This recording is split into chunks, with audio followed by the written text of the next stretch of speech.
109th Convocation of Columbus Academy, and I know it's under really odd circumstances that we're starting 2 months late to have Convocation, but I want to just give a little bit of time to think about the beautiful weather we're having, the wonderful chance we have to all be together. I have to say it wasn't necessarily obvious that this was going to happen. Convocation is going to be short. We are going to do kindergarten senior buddies at a different time. We've already given out some gifts to the faculty who have been here for 20 and 30 years. And so I'm going to take this opportunity for Convocation to speak just to the seniors. It's really good to have you here, and it's a little bit cooler than normally when we have Convocation.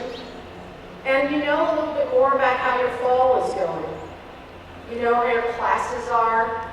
You know how your teams are doing. You know what activities you can still continue even at this odd time. And there's a possibility for a bit more reflection of the circumstances of your senior year. I've spent a lot of time actually thinking about what to say to you. And I've been thinking about what it would be like to have you be able to be physically here as an entire class. Classically, though, I just recently wrote this, is I have trouble procrastinating the things that matter the most to me. So this is just a warning to you, to your future selves. If procrastinating is something that you do now, I'm here to tell you, it's probably not going away. In fact, a lot of things don't really go away as you get older in life. You are, in many regards, the basic person that you will be. Inside, you are who you will be. And that is actually what I want to talk to you about today. If you think about yourself as the person you will always be, not that you're not going to add accomplishments and careers and possibly spouses or partners and maybe even children, but if you think about that your brain and your understanding of yourself in many ways is already scripted as who you are, then what are the ways that you can expect to grow? What shifts when you become an adult?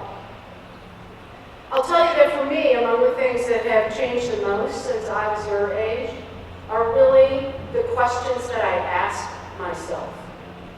And I really hope that that changes for you as well. Let's start with the spring and the summer. Since March, the world has changed dramatically. For you, yes, you were home and you were home from school, you were studying online. It's been almost a joke to take an ACT or an SAT.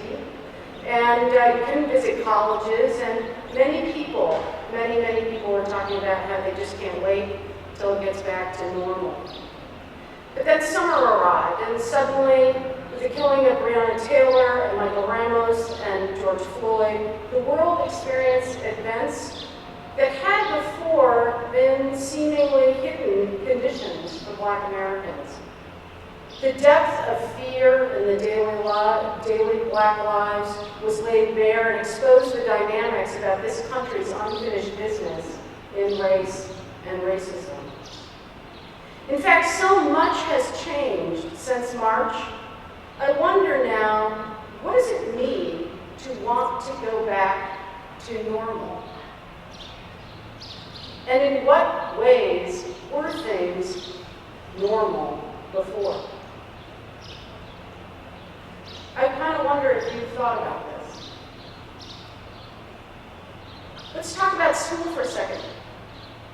This May, when I began to think about the kind of money and time and work it would take to safely try to get every single student back on this campus in the midst of a pandemic, it was really daunting. Some people articulated the issue as a transactional one for independent schools. People pay to go to the school, and the school promises to educate them, so we have to open as best we can. For me, how to open the campus actually became a set of questions. The primary question ran in my head like this. We are the most land-rich and one of the most well-resourced schools in the entire state of Ohio. What responsibility do we have, not only to our community, but as a leader of schools, to open in the middle of COVID if we can at all? The mere fact that all of you are sitting here today probably gives away the answer that I came up with. And with 220 other dedicated and caring adults in the school, I have spent from May through September trying to make the answer a reality. Questions frame the way you look at the world. They keep you curious, and they are at the core of an excellent education. So this brings me to this morning, and to you, the oldest members of our student body, and the ways that I hope you begin to think about your last year here. First among those in my mind for all of you is this question. You have participated in one of the most well-resourced educations the world can offer, and I don't mean this with hyperbole. 36% of all Americans get a bachelor's degree. So if you consider the simple fact that this school sends 100% of its students to go to college to get a bachelor's degree, you are already in a rarefied grade. And then you add our student-teacher ratio and the facilities and the stability of our faculty, and I wonder, what responsibility do you have, if any, to people that you meet in your life who have not had access to this same opportunity? Here's the second question for you that runs along the lines of so many people, parents, faculty, kitchen staff, maintenance staff, donors from years ago and on, have made this year possible for you. Have made literally the fact that you're sitting on this quadrangle possible for you. What do you owe them?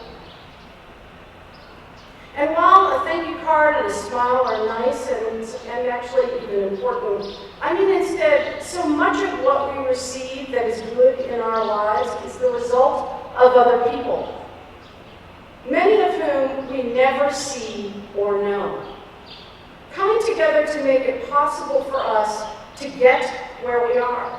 What do you need to do in return? I have found, and I think you will find this as you get older, that many of the things actually that adults do in their lives is either to engage or to avoid the answers to questions like these. And finally, as seniors, the oldest students in the school, what are the ways that you're going to lead the school this year as a class? You have tremendous opportunity. No one has the recipe for how to manage this kind of upheaval in our lives. How are you going to show the younger students and the older faculty the best ways to be members of a community in a pandemic? Here's what I believe. You all have the spirit and energy and the know-how to figure it out.